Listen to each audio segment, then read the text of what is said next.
시편 119편 81절부터 제가 읽습니다. 나의 영혼이 주의 구원을 사모하기에 피곤하오나 나는 주의 말씀을 바라나이다. 나의 말이 주께서 언제나 나를 안위하실까 하면서 내 눈이 주의 말씀을 바라기에 피곤하니이다. 내가 연기 속에 가죽부대같이 되었으나 주의 율례들을 잊지 아니하나이다. 주의 종의 날이 얼마나 되나이까. 나를 핍박하는 자들을 주께서 언제나 심판하시리이까. 주의 법을 따르지 아니하는 교만한 자들이 나를 해하려고 웅덩이를 팠나이다. 주의 모든 계명들은 신실하니이다. 그들이 이유 없이 나를 핍박하오니 나를 도우소서. 그들이 나를 세상에서 거의 멸하였으나 나는 주의 법도들을 버리지 아니하였사오니 주의 인자하심을 따라 나를 살아나게 하소서. 그리하시면 주의 입의 교훈들을 내가 지키리이다. 여호와여, 주의 말씀은 영원히 하늘에 굳게 섰사오며 주의 성실하심은 대대에 이르나이다. 주께서 땅을 세우셨으므로 땅이 항상 있사오니 천지가 주의 규례들대로 오늘까지 있음은 만물이 주의 종이 된 까닭이니이다. 주의 법이 나의 즐거움이 되지 아니하였다면 내가 내 고난 중에 멸망하였으리이다. 내가 주의 법도들을 영원히 잊지 아니하오니 주께서 이것들 때문에 나를 살게 하심이니이다. 나는 주의 것이오니 나를 구원하소서. 내가 주의 법도들만을 찾았나이다. 악인들이 나를 멸하려고 엿보오나 나는 주의 증거들만을 생각하겠나이다. 내가 보니 모든 완전한 것이 다 끝이 있어도 주의 계명들은 심히 넓으니이다. 아멘. 시편 기자는 계속해서 그가 이 말씀에 대한 이야기를 적을 때마다 고난이란 표현을 계속 쓰고 있습니다. 여기에도 보면 피곤하다 81절에 그리고 82절에 2번 이런 표현을 썼습니다. 또 비유해서 내가 연기 속에 가죽부대 같다. 연기 속의 가죽부대라고 하는 것은 뜨거운 열기와 연기 속에서 이 가죽이 비틀리고 뒤틀리고 또 바짝 마르고 왜곡되고 그야말로 심신이 다 피곤해서 이것 외에는 다른 표현이 없는 그런 상황을 오늘 본문에 81절, 2절, 3절 표현합니다.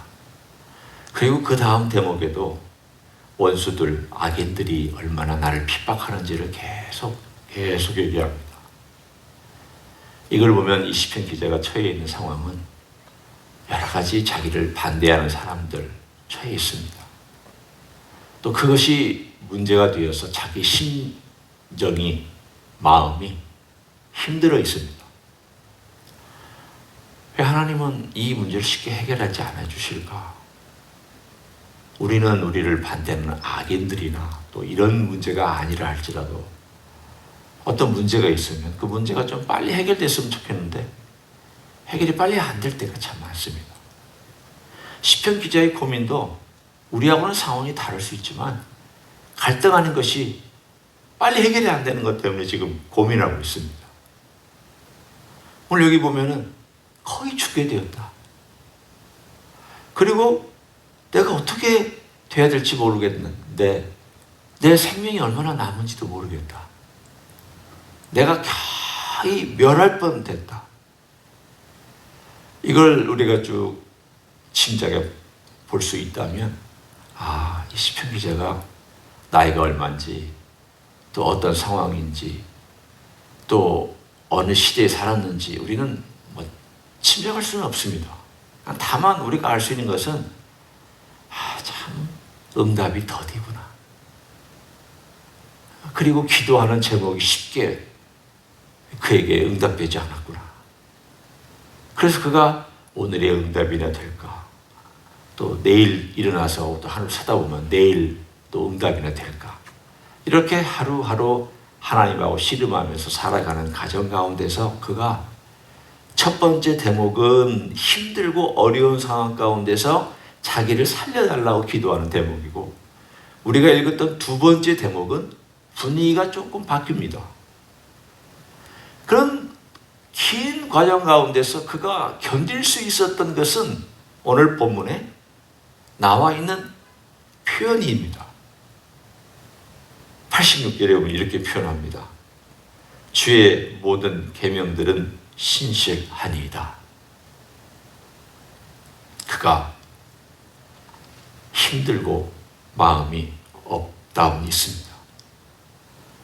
신앙생활 하는데 업다운이 왜 없겠습니까? 어떨 때는 하나님을 향하여 막 기도하고 그 기도가 하늘 향하여 올라갈 처럼 하다가도 어느 순간인가는 기도 한마디 나오지 않아서 낙담하고 좌절할 때 있습니다. 이런 업다운이 있는 상황 가운데서 그가 나같지 아니하는 하나님, 신실하신 하나님, 그리고 그분이 주신 말씀은 신실하신 말씀. 그가 붙잡을 수 있는 것은 이것밖에 없습니다. 한번 돌아보십시오. 인간을 의지할 수 있는가? 인간은 의지 못합니다. 인간은 의지의 대상도 아니거든요. 의지하려고 하면 실망하기 딱 십상입니다. 그러나 그가 아무리 돌아봐도 자기를 궁극적으로 도와줄 사람이 없을 때 그가 하나님을 바라보고 신실하신 하나님을 바라보고 그리고 그 하나님께서 신실하게 약속을 지켜오셨다는 것을 신실하게 그 행하신 약속에 대한 것들밖에는 그가 호소할 데가 없었습니다. 이것이 첫 번째 대목입니다. 그리고 나서 그가 한동안 하나님 말씀을 가지고 씨름을 했습니다. 기도도 했습니다. 하나님, 이런 상황에서 어떡합니까? 이러다 죽는 것 아닙니까? 하나님, 이러다가 저 인생이 이렇게 끝나면 어떡합니까? 제가 살아나기를 원합니다. 제가 좀 뭔가 이 다음이 바뀌어져 있기를 원합니다. 그러면서 그가 오랫동안 하나님을 묵상하고 말씀을 묵상을 했습니다. 그랬더니 오늘 두 번째 대목이 89절부터 96절까지 나와 있는 연결된 대목입니다. 어떻게 분위기가 변했는지를 한번 보십시오. 먼저 80절, 89절, 90절, 91절 세 절을 보면 그가 어떻게 여유를 가지고 하나님의 세상을 바라보고 있는지를 보십시오. 여호와의 주의 말씀은 영원히 하늘에 굳게 섰사오며 주의 성실하심은 대대 일어나이다. 주께서 땅을 세우셨으므로 땅이 항상 있사오니 천지가 주의 규례들대로 오늘까지 있음 만물이 주의 종이 된 까닭이니이다. 그 하나님의 말씀을 붙들고 씨름하다가 어느 순간 눈을 들고 이렇게 하늘과 땅과 자연을 바라보게 되었습니다. 그랬더니 하나님의 진리가 하늘에 굳게 서서 하늘을 붙잡고 있는 것과 또 하나님의 진리가 성실하고 신실하기 때문에 땅에 있는 모든 것들이 하나님의 그 순리와 하나님의 질서와 조화를 가지고 움직이는 것을 그는 발견하면서 하나님의 솜씨를 노래하기 시작했습니다. 언제 하나님의 솜씨를 노래하느냐? 언제 하나님께서 위대하시다고 우리가 찬양하게 되느냐? 막 괴로워할 때는 그런 거 못합니다. 막 기도 문제가 심각해가지고 그거 붙들고 막 씨름할 때에는 하나님, 정말 이 하늘에 하나님의 진리가, 하나님의 궁창에 하나님의 그 은혜가 넘칩니다. 땅은 신실하게 주님을 드러내고 주님의 진리가 땅에 있습니다. 이런 노래 못합니다. 마음의 여유가 생겨야 그런 노래를 합니다. 마음속에 하나님을 바라볼 어떤 시각이 열려지고 눈이 열려져야 그런 노래를 합니다. 신실하신 하나님, 신실하신 말씀을 붙들고 신실하게 어느 순간인가 그가 괴로워하고 있을 때 하나님께서 성령께서 그 말씀을 통하여 혹은 그의 마음속에서 갑자기 이렇게 탁 하고 열어주시는 순간이 생겼습니다. 우리가 흔히 표현하듯 은혜 받은 순간입니다. 깨달음의 순간입니다. 무언가 하나님께서 역사하고 있다는 것을 아직 해결이 안 된 상황 속에서 그는 알고 하나님 아버지 앞에 노래를 시작하고 찬양을 시작합니다. 이전에는 신실한 말씀을 붙잡아야 되겠다, 신실하신 말씀대로 도와달라 이렇게 있다가 이제는 하나님 신실하십니다 이렇게 바뀝니다. 하나님, 제가 지금 괴로워 죽겠습니다. 어떻게 좀 도와주십시오. 주님 역사와 주님의 그 약속대로 좀 뭔가 해주십시오. 이렇게 하다가 주님 신실하십니다. 주님의 말씀은 신실하셔서 이 하늘과 땅과 자연과 모든 것들을 하나님이 신실하게 인도하십니다. 그러면서 참 재미있는 표현을 썼습니다. 91절의 마지막에 보면 이렇게 나와 있습니다. 만물이 주의 종이 된 까닭이니이다. 다시 바꿔 얘기하면 이 모든 만물들은 주님께서 명령하시고 말씀하신 것을 꼬박꼬박 잘 듣고 순종한다는 뜻입니다. 예수님이 바람과 파도를 잔잔하라 할 때에 바람과 파도가 명령을 거역하지 않았습니다. 거친 풍랑도, 바다도, 바람도 예수님의 명령을 거역하지 않았습니다. 거역하는 건 인간입니다.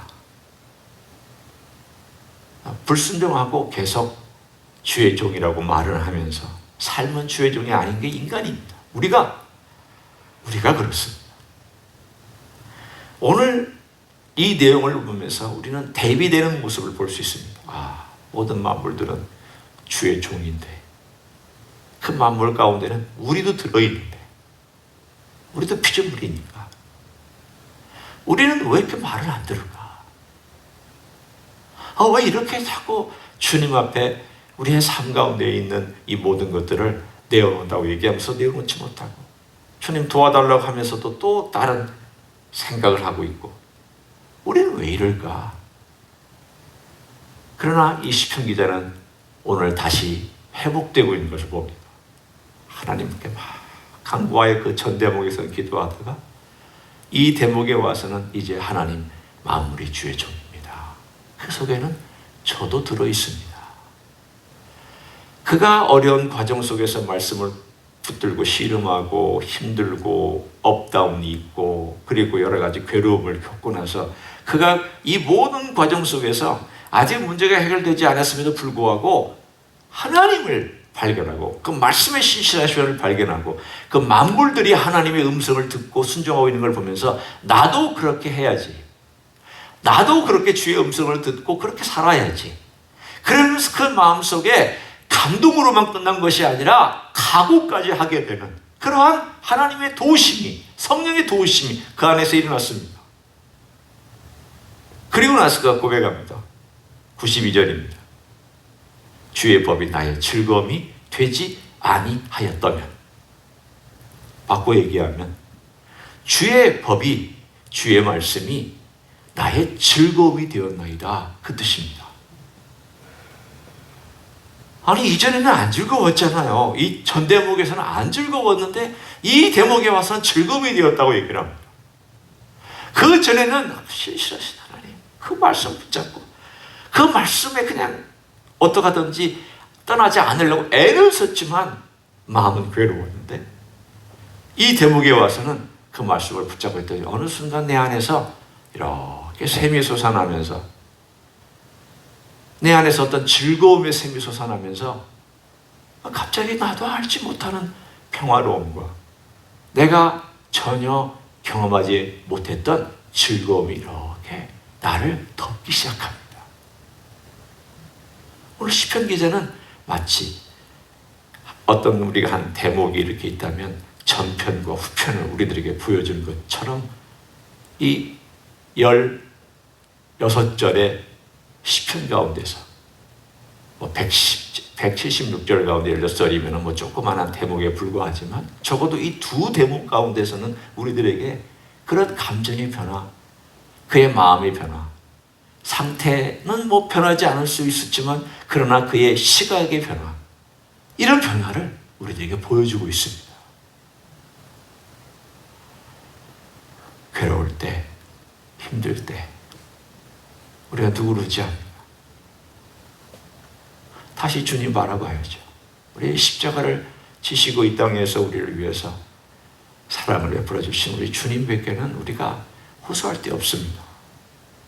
주님 약속 지켜주셨습니다. 지금도 지키고 계시는 주님 신실하게 바라보면서 우리의 괴로움과 우리의 기도, 우리의 때로는 변하지 않는 우리의 모습, 우리의 어리석음 이런 것도 또 고백하고, 하나님 왜 이렇게 안 됩니까? 왜 이렇게 응답이 안 됩니까? 왜 이렇게 힘듭니까? 우리가 씨름하고 또 씨름하다 보면 언제라고 우리가 장담할 수는 없지만 어느 순간인가 성령께서 내 안에 깨우침과 하늘의 평화와 즐거움과 인간이 허락할 수 없고 인간이 줄 수 없는 놀라운 것들로 우리를 바꿔주시고, 시각도 바꿔주시고, 생각도, 우리의 마음도 바꿔주시는 놀라운 역사가 일어날 줄로 믿습니다. 신실하신 주님이시기 때문입니다. 오늘 그런 주님을 만나시고 주님 앞에서 놀라운 즐거움이 회복되는 하루가 되시기를 예수님의 이름으로 간절히 축원합니다. 기도하겠습니다. 하나님 아버지 고맙습니다. 오늘도 우리가 주님 앞에 왔습니다. 때로는 괴로운 일이 있습니다. 때로는 막막할 때 있습니다. 때로는 여러 가지 일들이 풀리지 않을 때가 있습니다. 때로는 내가 변화받기를 원하지만 변화받지 못하고 있는 모습들이 계속 드러납니다. 이러한 모든 것들을 보면 참 우리는 갈등하게 되고 씨름하게 됩니다. 그러나 주님, 이러한 모든 것들을 가지고 주님 앞에 와서 기도하며 씨름하고 말씀을 들으면서 씨름하고 주의 신실하심에 우리를 맡겨드리며 우리는 나아가기를 원합니다. 주여, 때가 되면 주의 성령께서 우리 안에서 역사해 주시고 깨달음도 주시고 또 놀라운 선하신 일들도 베풀어 주시고 기적 같은 시각의 변화, 마음의 변화, 즐거움의 회복들을 허락하여 주실 줄로 믿습니다. 그런 주님을 신뢰하며 오늘도 이 자리에 나온 종들을 축복하시며 주님께서 역사하여 주시옵소서. 이제는 우리 구주 예수 그리스도의 은혜와 하나님 아버지의 극진하신 사랑과 성령 하나님 교통하심의 역사가 오늘도 신실하신 주님, 신실하신 말씀으로 도와주시는 주님, 이런 주님을 의지하고 바라보기 위하여 나온 종들의 심령과 가정 위에, 그리고 주 임지 히스교회 위에와 이민교회들과 한국교회들과 선교사님들 위에 이제로부터 영원히 함께 하실지어다. 아멘.